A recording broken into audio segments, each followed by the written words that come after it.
Hello mga lods, good morning at welcome back sa Timontin Channel. So ayan, magandang umaga or buenas dias, maing buntag sa inyo din tanan, no? So ayan, at kung ano yung nakikita nyo sa ating harapan ay meron tayong Kevlar, natanggap repair ngayon na GX7 UB.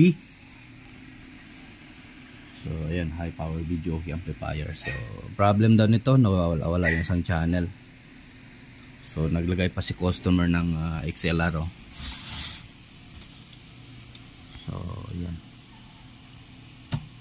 siguro kakalain niya dito yung problem. So naglagay siya ng ganito. So ganun pa rin.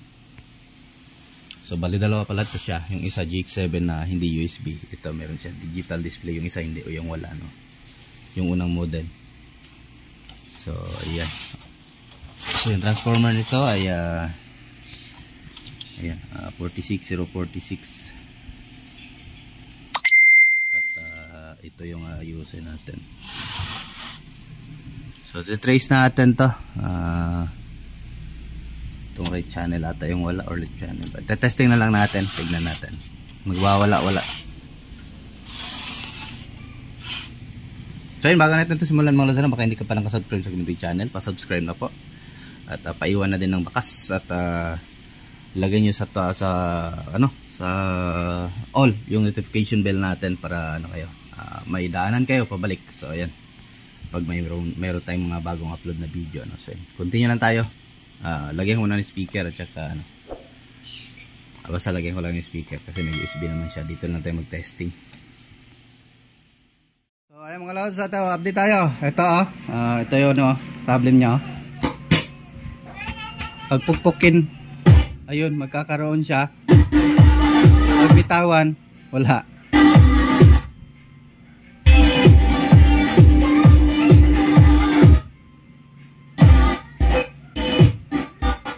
Pero ang kabilang channel okay lang. Ipadala lang natin to kamay natin sa kanya, ganito, para magganito sa amin. Ipadala lang natin yung kamay natin.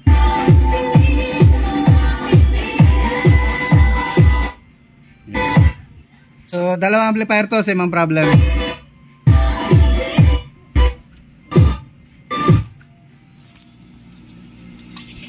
Hindi naman din dito. Ayan, kahit galaw-galawin natin dito.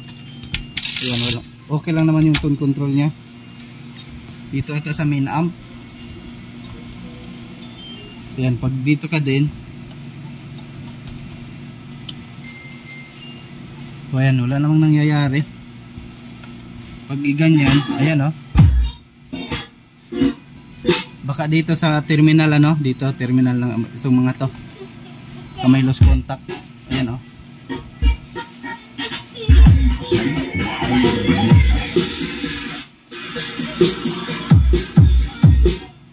so kami nakita din tayong sunog, ayan,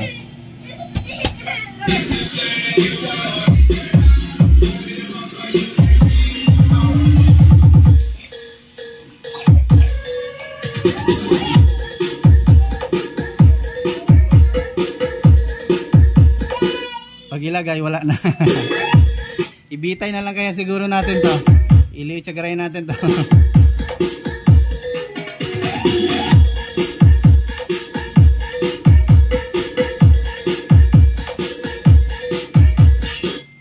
Yan, wala na.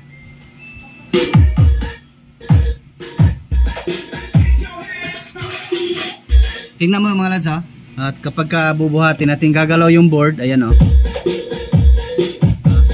ayan, tingnan nyo, Jabili daw. Ayan, gagalaw yung board. So itong ditong mga to, kapag hawakan naman natin, wala na. Dito banda Dito sa side na to.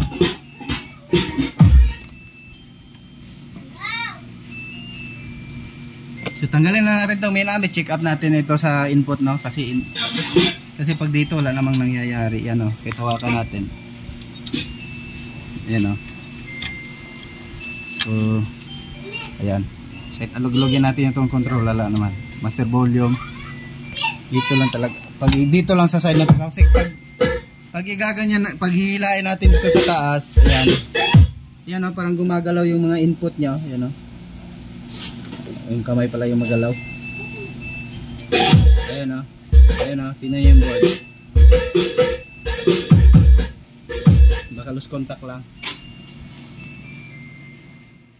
So ayan mga lods. At ito, napalitan na natin ang resistor, no? Ayan, napalitan na natin resistor tsaka capacitor. Ayan, o. Yung dalawang to. Sunog kasi.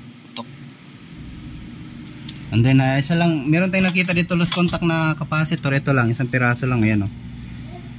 Ayan, o. Baka ito lang yung sanhi. Pero sa supply to eh. Ayan siya. Gumagalaw-galaw.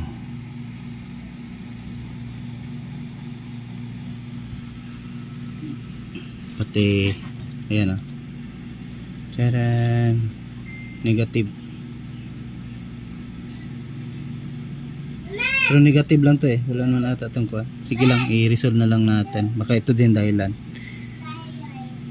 At saka itong capacitor. Kasi ito na channel kasi yung wala, no? So ito na channel. So pag i-tracing natin, ito. Punta siya dito. Then ito na channel.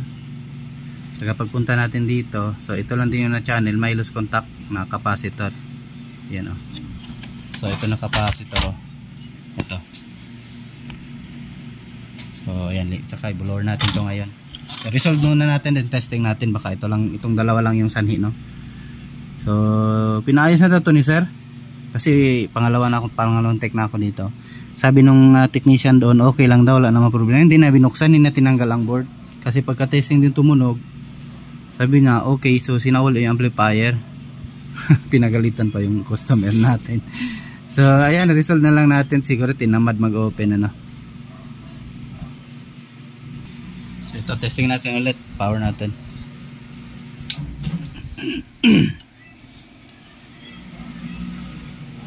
Wait. May natanggal pa ata. Walang ilaw yung ating USB. Supply na nga ito. Supply ng USB natin. Hindi ko na ilagay.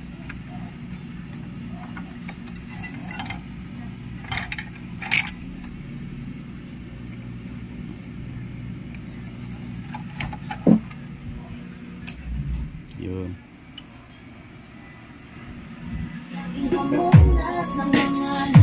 Try natin.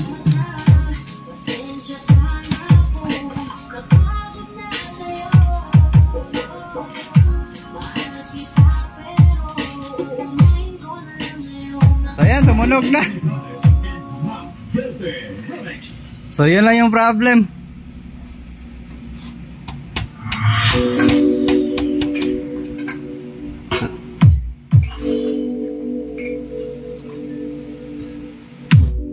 Lakas.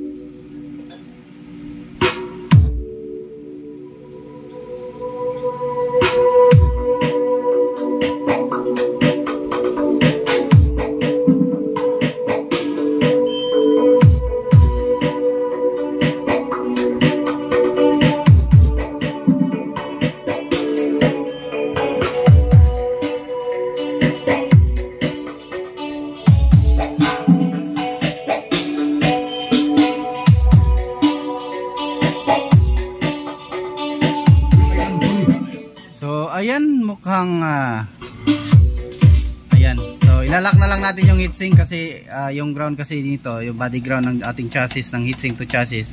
Kaya kapag ganyan natin, ayan, ayan yung ano natin, may karas-karas yung speaker natin. So lock natin.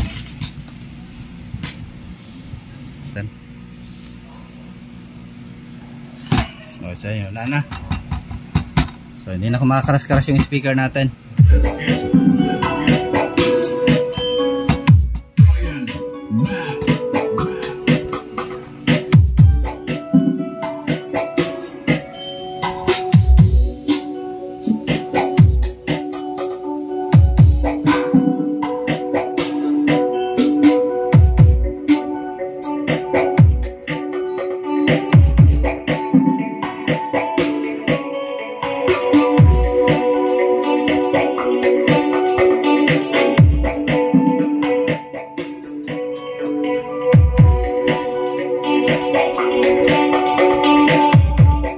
sana gusto yung video natin mga lods, huwag kalimutang i-like. So yun yung problem, baka ganyan din yung nangyari sa inyo. So pa-check na lang sa mga pins ng ating component.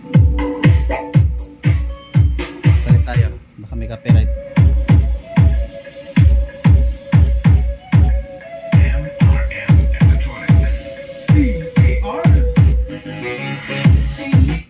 My copyright is the mix of DJ Artez. So yan, Merry Christmas. Ilang tulog na lang.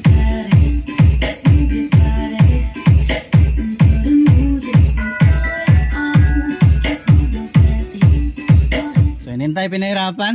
At danagad. DJ Karaz on air. DJI on air. Floater. Floater. DJ Karaz on air. The quality is, this is DB Audio. This is Team Legend. Dami palang floater nito. So yan, sana huwag nyo kalimutang i-subscribe ang ating munting channel, ano? Crush. Hate to admit that I got may mga copyright ng kantang to. So yung gusto magpatap ng pangalan, comment lang sa baba ng ating comment section, ano?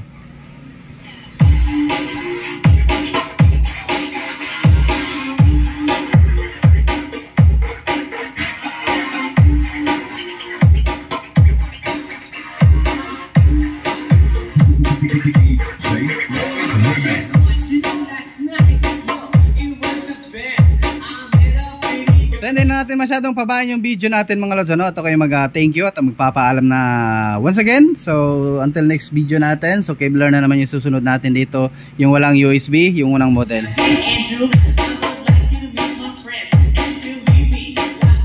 So ayan at magandang buhay sa ating lahat mga idol, no? So ayan at thanks for watching. Magandang buhay. Bye bye.